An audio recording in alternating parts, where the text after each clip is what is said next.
Misol uchun deylik, biron bir binoga kirib yoki biron bir brend asosidagi bo'lgan narsaga misol uchun borib video suratga olish yoki fotosuratga olib uni ommaviy axborot vositalariga qo'yish u tashkilotning roziligi bilan amalga oshiriladi misol uchun.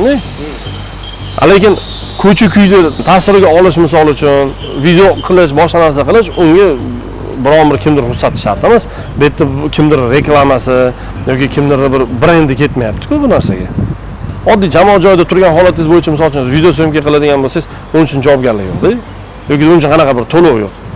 Biron bir tashkilot yoki biron bir deylik bir bino bir o'zini qanaqadir bir maxsus xonalarni beradigan bo'lsa, unda ularni ijara sifatida foydalansangiz bo'ladi. Hozir xuddi pul to'ladigan biz ijaraga sotib olyapmiz. Ha, hozir biz mana shu yo'lga biz hozir pul to'lashimiz kerak bo'ladi deganida hozir. Bu yo'lga siz pul to'lamaysiz-ku. Agar mana bu binodan yoki mana bu binodan yoki deylik qaysi binoning ichiga kiradigan bo'lsak, unda to'lasak bo'ladi. Lekin mana bu ko'cha uchun pul to'lamaysiz-ku.